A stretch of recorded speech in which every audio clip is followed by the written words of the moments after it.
தமிழொலி நேயர்களுக்கு வணக்கம். இன்றைய காலை நேர தலைப்புச் செய்திகள்.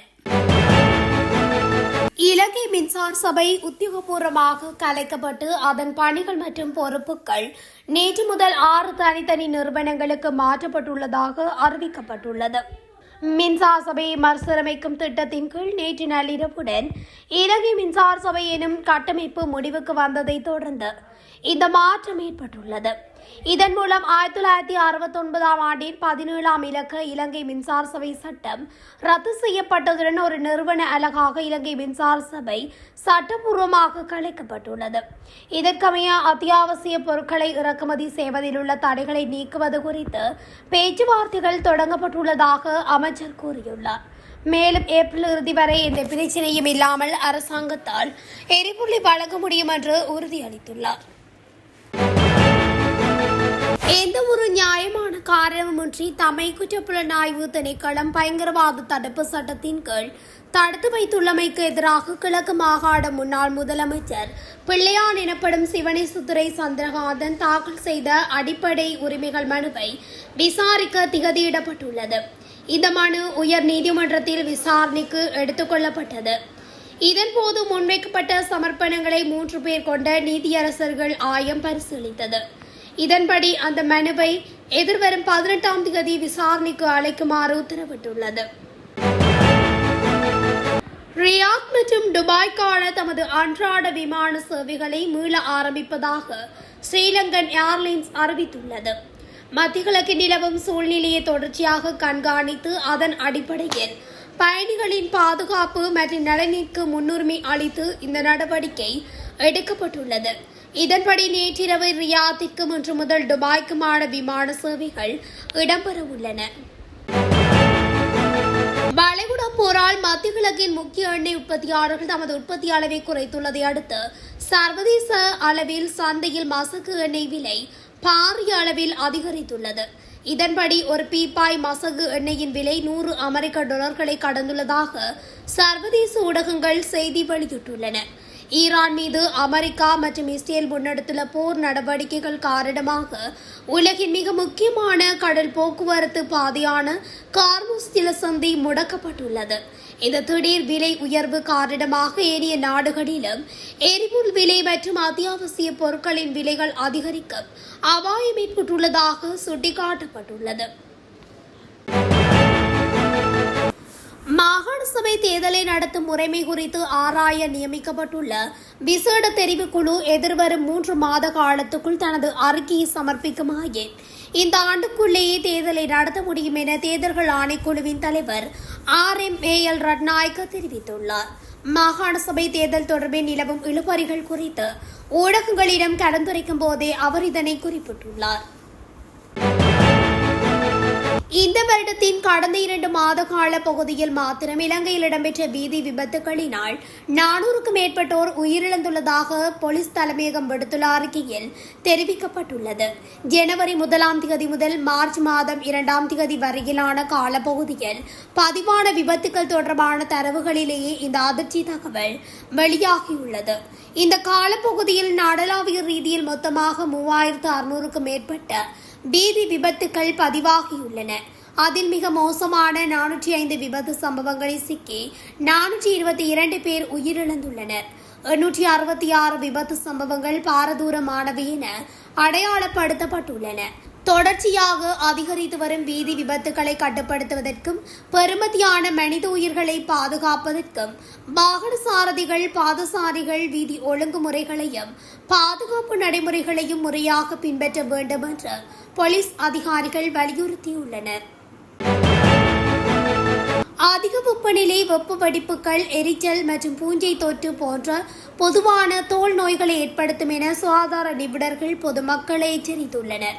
மேலும் குழந்தைகள் மென்மையான தோல் மற்றும் வெளிப்புற வெப்பத்திற்கு அடிக்கடி வெளிப்படுவதால் பாதிக்கப்படுவதாகவும் குறிப்பிட்டுள்ளனர்.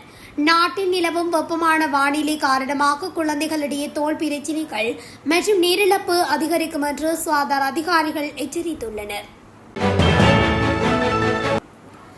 பண்டிகை காலத்திற்கான அத்தியாவசிய உணவுப் பொருட்களின் இறக்குமதி, உணவுப் பொருட்களை கையிருப்பில் வைத்திருப்பது குறித்து அரசாங்கம் விசேட கவனம் செலுத்தியுள்ளது. மத்திய கிழக்கின் நிலைமையை கருத்தில் கொண்டு அடுத்த 2 மாதங்களுக்கு அத்தியாவசிய பொருட்கள் பற்றாக்குறை இல்லாமல் வழங்கப்படுவதை உறுதி செய்வதற்கான நடவடிக்கைகள் எடுக்கப்படும் என்று வர்த்தக, வாணிப, உணவு பாதுகாப்பு மற்றும் கூட்டுறவு அபிவிருத்தி அமைச்சர் வசந்த சமரசிங்க தெரிவித்துள்ளார். காலி பத்திகம பகுதியில் உள்ள பாடசாலை ஒன்றில் திங்கட்கிழமை மதியம் நீர்த்தாங்கியொன்று சரிந்து விழுந்ததில் 5 மாணவர்கள் காயமடைந்துள்ளதாக போலீசார் தெரிவித்தனர். காயமடைந்த மாணவர்கள் அனைவரும் உடனடியாக பத்தேகம வைத்தியசாலையில் அனுமதிக்கப்பட்டனர். அவர்களில் 3 நிலைமை கவலைக்கிடமாக இருந்தமையால் மேலதிக சிகிச்சைக்காக அவர்கள் காலி கராப்பட்டிய போதனா வைத்தியசாலைக்கு மாற்றப்பட்டுள்ளனர். இந்த விபத்தில் குறித்த பாடசாலையில் 6 மற்றும் 7ஆம் தரங்களில் கல்வி பயிலும் 5 மாணவர்களே பாதிக்கப்பட்டுள்ளனர். யாழ்ப்பாணம் நைனாதீவில் 2 பூசாரிகளுக்கிடையே ஏற்பட்ட தகராறு வாள்வெட்டில் முடிந்ததில் ஒருவர் பலியானார். குறித்த சம்பவம் நேற்று மாலை நைனாதீவில் இடம்பெற்றுள்ளது. குறித்த சம்பவம் குறித்து தெரிய வருகையில் நைனாதீவு வீரகத்தி விநாயகர் ஆலய பூசகருக்கும் நைனாதீவில் தொழில் நிமித்தம் சென்றிருந்த பூசகர் ஒருவருக்கும் இடையே ஏற்பட்ட தொழில் தகராறு குறித்த கொலையில் முடிந்ததாக தெரிய வருகிறது. இந்த சம்பவத்தில் நைனாதீவு வீரகத்தி விநாயகர் ஆலய பூசகரது வாழ்வெட்டிலேயே குறித்த பூசாரி பலியானார் என கூறப்படுகிறது. 2026ஆம் ஆண்டுக்கான வரவு செலவு திட்ட முன்மொழிவின் கீழ் அதிகரிக்கப்பட்ட மகாபல புலமை பரிசில் கொடுப்பனவை இன்று முதல் மாணவர்களின் வங்கிக் கணக்குகளில் வைப்பிலிட நடவடிக்கை எடுக்கப்பட்டுள்ளது.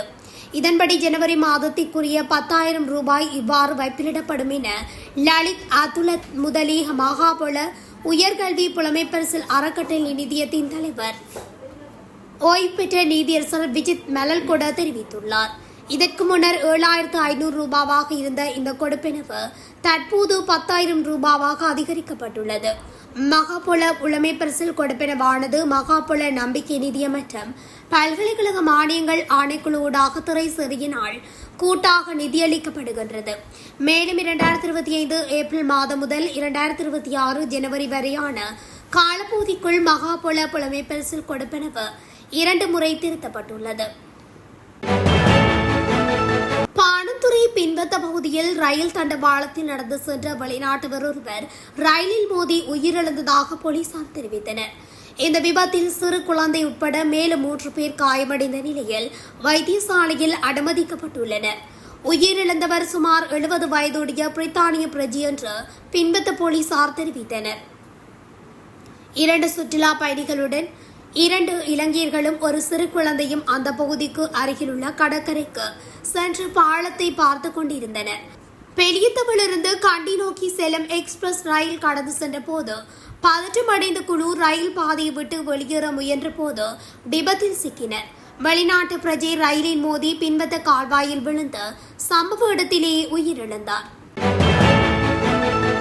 லிட்ரோ கேஸ் லங்கா லிமிடெட் நேற்று வெளியிட்ட அறிக்கையில் உலக அளவில் ஏற்பட்டுள்ள பதற்றங்கள் மற்றும் எரிசக்தி சந்தை சவால்களுக்கு மத்தியிலும் இலங்கையில் உள்நாட்டு எரிவாயு விநியோகம் முழுமையாக நிலையாகவும் தொடர்ச்சியாகவும் உள்ளதாக தெரிவித்துள்ளது. நிறுவனத்தின் தகவலின்படி சுவிட்சர்லாந்தை தளமாக கொண்டு செயல்படும் ஜியோ கேஸ் நிறுவனத்திடமிருந்து எரிவாயு பொருட்கள் பெறப்பட்டு வருகிறது. இவை அமெரிக்காவின் பால்ஸ்பெரோ பகுதியிலிருந்து கடல் வழியாக கொழும்பு துறைமுகத்திற்கு கொண்டு வரப்படுகின்றன. மாதாந்தம் திட்டமிட்ட கால அட்டவணையின்படி எரிவாயு கப்பல்கள் வந்து சேர்வதால் நாடு முழுவதும் தடையற்ற மற்றும் நம்பகமான விநியோகம் உறுதி செய்யப்பட்டுள்ளது. உலக அளவிலான புவிசார் அரசியல் பதற்றங்கள், கார்முஸ் லசந்தி போன்ற முக்கிய கடல் பாதைகளில் ஏற்படும் சவால்கள் ஆகியவை எரிவாயு சந்தையை பாதிக்கும் நிலையில் எமது மாற்று வலைத்தளங்கள் மற்றும் நீண்டகால ஒப்பந்தங்கள் மூலம் இலங்கை மக்களுக்கு தொடர்ச்சியான விநியோகத்தை உறுதிப்படுத்தியுள்ளோம். தொடங்கட பகுதியில் சந்தேகத்துக்குரிய முறையில் பயணித்த ஒரு முச்சக்கர வண்டியை சோதனையிட்ட போது அதில் இருந்த நபரிடமிருந்து சுமார் 225 கிராம் ஐஸ் போதைப் பொருள் கண்டெடுக்கப்பட்டது. இதன் சந்தை மதிப்பு சுமார் 40 லட்சம் ரூபாய் என போலீசார் தெரிவித்தனர். போதைக்கு முற்றுப்புள்ளி தேசிய நடவடிக்கையின் கீழ் முன்னெடுக்கப்பட்ட வாகன சோதனை நடவடிக்கையின் போது தொடங்கட மற்றும் அதனை சூழவுள்ள பல பகுதிகளில் ஐஸ் போதைப் பொருள் விற்பனையில் ஈடுபட்டு வந்த நபர் ஒருவரை போலீசார் கைது செய்தனர். யாழ்ப்பாணத்தில் இருந்து இந்தியாவுக்கு பெருந்தொகை தங்கத்தை கடத்தி செல்ல முயன்ற 2 இலங்கை கடற்படையினர் கைது செய்தனர். குறித்த கைது நடவடிக்கையானது நேற்று மேற்கொள்ளப்பட்டுள்ளது.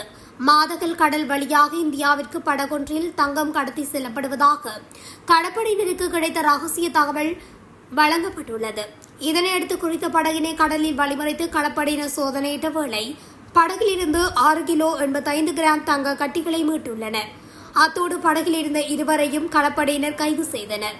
கைது செய்யப்பட்ட இருவரையும் மீட்கப்பட்ட தங்கத்தை கடத்தி செல்ல பயன்படுத்த படகினையும் மேலதிக நடவடிக்கைக்காக காங்கேசந்துறை சுங்க அதிகாரிகளிடம் கடற்படையினர் ஒப்படைத்துள்ளனர். இத்துடன் தமிழொலியின் இன்றைய காலை நேர தலைப்புச் செய்திகள் நிறைவடைகின்றன. தொடர்ச்சியாக செய்திகளை அறிந்து கொள்ள தமிழொலி ஊடகத்துடன் இணைந்திருங்கள். நன்றி, வணக்கம்.